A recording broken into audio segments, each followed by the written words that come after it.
বিসমিল্লাহিররহমানিররহিম।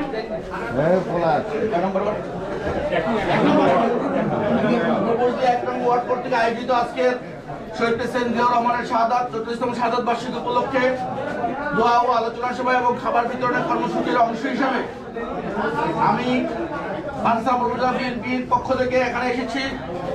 এখানে এই রূপসী ইউনিয়নটা হলো সুজনবের সিটি বিজড়িত ইউনিয়ন। এই ইউনিয়নের প্রত্যেকটি ইঞ্চি মাটির সাথে আকাশ বাতাস গাছপালা ইট বালু সিমেন্ট প্রত্যেকটি কণায় কণায় সুজন ভাইয়ের স্মৃতি বিজড়িত রয়েছে।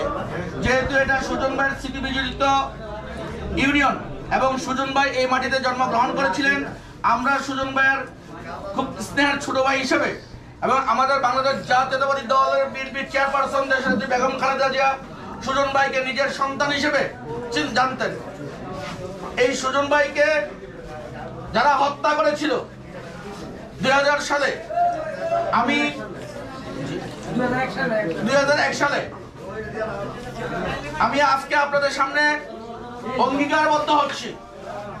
আপনারা জানেন ইতিমধ্যে সুজন ভাই মারা যাওয়ার পরে সুজন স্মৃতি সংসদ নামে একটি পরিষদ চালু করে আমি ঢাকায় ডক্টর খন্দকার মোশাররফ হোসেন স্যার সহ বিএনপির সিনিয়র নেতৃবৃন্দদেরকে দীর্ঘ কয়েক বছর আমি সুজন ভাইয়ের হত্যার বিচার দাবি করে কর্মসূচি পালন করে আসছিলাম। যেহেতু আমি এখন বিএনপির সভাপতি, সেই হিসাবে আমি আপনাদেরকে কথা দিচ্ছি, ভবিষ্যতে বাংলাদেশ জাতীয়তাবাদী দল বিএনপি যদি কখনো রাষ্ট্রীয় ক্ষমতায় আসে, জনগণের ভোটে নির্বাচিত হয়ে ইনশাআল্লাহ সুজন হত্যার বিচার আবার পুনরায় চালু করা হবে, নিশ্চিত করা হবে এবং সুজন হত্যার বিচার হবেই হবে। এই রূপসীদের মাটিতে হবে ইনশাআল্লাহ। আপনারা সুজন ভাইয়ের জন্য দোয়া করবেন, আপনারা আমার জন্য দোয়া করবেন, আমার বিএনপির সিনিয়র নেতৃবৃন্দের জন্য দোয়া করবেন, বিশেষ করে আমাদের দলের প্রতিষ্ঠাতা শহীদ রাষ্ট্রপতি জিয়াউর রহমান সাহেবের জন্য দোয়া করবেন।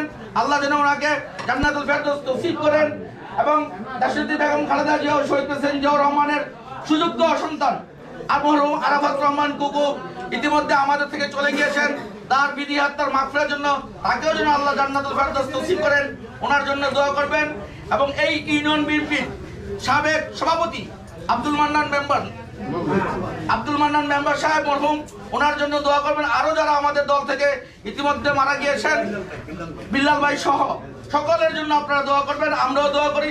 আরো দোয়া করবেন যারা ছাত্র জনতার গণ অভ্যুত্থানে যে সমস্ত নেতৃবৃন্দ শহীদ হয়েছেন, আমাদের বানসারামপুরে প্রায় 3-4 জন শহীদ হয়েছেন নয়ন সহ, এবং আমাদের পার্শ্ববর্তী গোকুলনগরের একটা ছেলেও মারা গিয়েছে, তাদের জন্য দোয়া করবেন।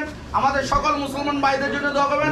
বিশেষ করে গাজা উপত্যকায় যে আমাদের উপর মুসলমানদের উপর যে নির্যাতন চালাচ্ছে ইসরায়েলি বর্বর বাহিনী, সেটার জন্য যাতে আল্লাহ আমাদেরকে শক্তি দেয়, ইমানি শক্তি দেয়, আমরা যেন গাজাবাসীর পক্ষে দাঁড়াতে পারি, ইমানি শক্তি নিয়ে মুসলমানদের পাশে থাকতে পারি এবং এই দেশকে যেন আবার নতুন করে গণতন্ত্রের স্বপ্ন, যে গণতন্ত্রের জন্য আমরা লড়াই করেছি দীর্ঘদিন যাবৎ, এই গণতন্ত্র যেন তাড়াতাড়ি ফিরে আসে, সেজন্য আমরা আল্লাহ সাহায্য প্রার্থনা করবো এবং আমি ডক্টর ইউনূস সরকারের কাছে আবেদন করব অবিলম্বে জনগণের অধিকার, ভোটাধিকার, গণতন্ত্র, পূর্ণ গণতন্ত্র বাংলাদেশে কায়েম করার যে ভোটাধিকার ব্যবস্থা, তা আগামী ডিসেম্বরের মধ্যেই আপনি নির্বাচনের সুব্যবস্থা করুন, নতুবা আন্দোলন সংগ্রামের মধ্য দিয়ে আমরা তা আদায় করে নিব ইনশাআল্লাহ।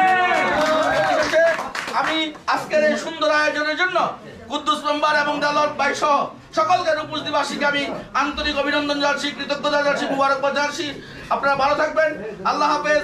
বাংলাদেশ জিন্দাবাদ। বাংলাদেশ জাতীয়তাবাদী দল বানসারামপুর উপজেলা এবং রূপসী ইউনিয়ন বিএনপি জিন্দাবাদ। 3 নং ওয়ার্ড বিএনপি জিন্দাবাদ।